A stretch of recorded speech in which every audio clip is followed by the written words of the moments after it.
வணக்கம் நண்பர்களே. இன்னைக்கு பவர் கிரிட் கார்ப்பரேஷனோட ஸ்டாக் டீட்டெயில்ஸ் பார்த்துருவோம். ஆக்சுவலாக பவர் கிரிட் கார்ப்பரேஷன் டிரான்ஸ்மிஷன் பிஸ்னஸில் மோனோபொலியாகவே இருக்காங்க. காம்படிஷனுக்கு பெருசாக இவங்களுக்கு யாரும் இல்லை. இது நவரத்னா கம்பெனி. ஓகே, இந்த வீடியோவில் fundamental analyse, technical analyse, industry price comparison.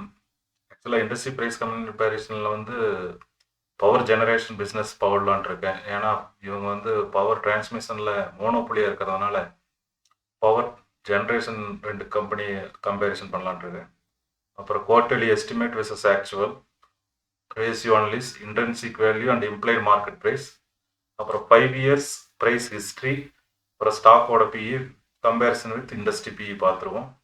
Video ஸ்கிப் பண்ணாமல் பாருங்கள். வாங்க வீடியோக்குள்ளே போகலாம். மார்க்கெட் கேப் 2,63,000 கோடி, ஃபேஸ் வேல்யூ 10 ரூபா, டிவிடெண்ட் ஈல்ட் 3.18%, 52 வீக் லோ 247 ரூபா. சார்ட் பார்த்துருவோம். டிஎம்ஏ பார்த்தீங்கன்னா 279 ரூபா, ப்ரைஸ் ட்ரேட் ஆகிட்டு இருக்குது 283. ஸோ டெய்லி மூவிங் ஆவரேஜுக்கு மேலே தான் ப்ரைஸ் ட்ரேட் ஆகிட்டு இருக்குது. அடுத்து பிஇ பார்த்துருவோம். 5 இயர்ஸ் ஆவரேஜ் பிஇ 11.6, பிஇ இப்போ ட்ரேட் ஆகிட்டு இருக்கு நியர்பை 16.7 அந்த ரேஞ்சில் ட்ரேட் ஆகிட்டு இருக்கு. 17% ட்ரேட் ஆகிட்டு இருக்கு. BE industry price comparison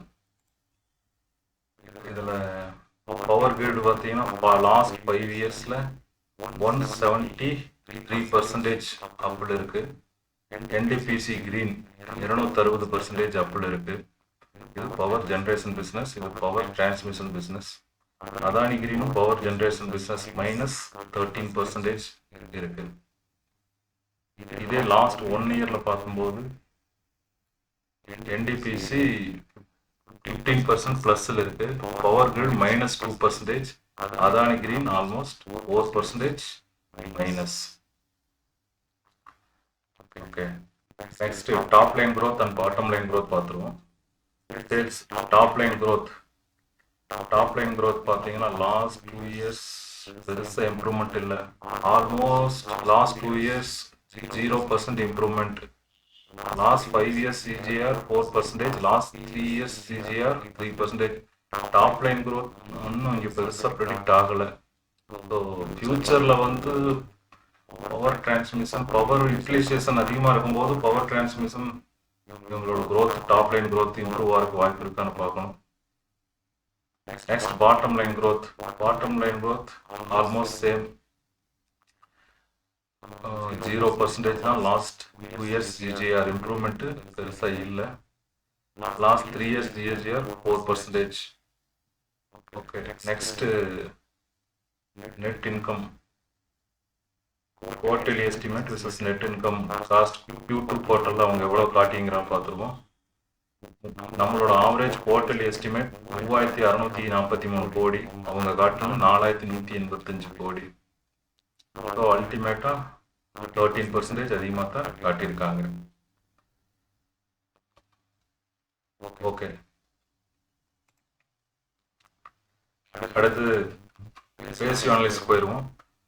EBITDA margin 89%, net profit margin 33%, return of equity 16%, return on capital employed 14%. கம்மியாக இருக்குது. நம்மளது ஆவரேஜாக 25 வச்சுருப்போம், இங்கே 14 தான் இருக்குது. டெப்ட் டு ஈக்விட்டி கடன் பார்த்தீங்கன்னா 1.4, கடன் அதிகமாக இருக்குது. அண்டு நார்மலாக இது வந்து இந்த பிஸ்னஸில் கேபிட்டல் அதிகமாக இருக்கிறதுனால கொஞ்சம் கடன் அதிகமாக தான் இருக்கும். கரண்ட் ரேஷியோ வந்து 0.9, தட் மீன்ஸ் அசட்டை விட லைபிலிட்டி அதிகமாக இருக்குது. அதுதான் 0.9 நம்மளுக்கு டிஸ்கிரைப் பண்ணுது.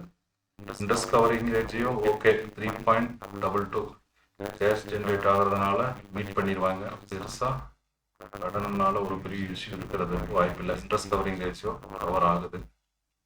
டெப்ட் டு அசட் 65% இருக்கு, அதிகம். And Return on asset 5.74. டோட்டலாக 6% தான் ரிட்டர்ன் ஆன் அசட்டே கிடைக்குது. புக் வேல்யூ 100 ரூபாய். Price to book 2.83. Price to sales 5.75. EBITDA enterprise value to EBITDA 9.4. PEG ratio 1.7. So ஓவராலாக ஃபினான்ஷியல் ரேஷியோ பார்க்கும்போது 4% நம்ம 4 தான் கிடைக்குது ரேங்க்கு. அவுட் ஆஃப் 10க்கு 4ங்கிறது வந்து 5 விட ஒரு பாயிண்ட் கம்மி. ஸோ 4 பாயிண்ட்டுங்கிறது கொஞ்சம் கன்சிடர் பண்ணணும், பார்த்து கன்சிடர் பண்ணணும். ஓகே, next price 5 years price history பார்த்துருக்கோம். ப்ரைஸ் ஹிஸ்ட்ரி பொறுத்தளவுக்கு high 365, low 113, average 239.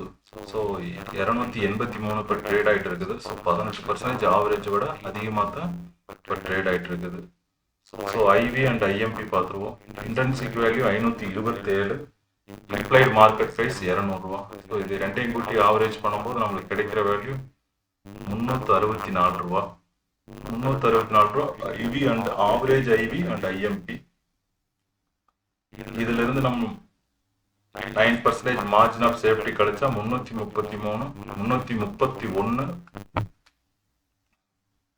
By price போட்டிருக்கோம். ஸோ இந்த 331 ரூபாய்க்கு 283 இப்போ ட்ரேட் ஆகிட்டு இருக்குது. ஸோ 15% அண்டர் வேல்யூடு நம்மளுக்கு கேட்டகரைஸ் ஆகிருக்குது, கம்மியாக இருக்கிறதுனால.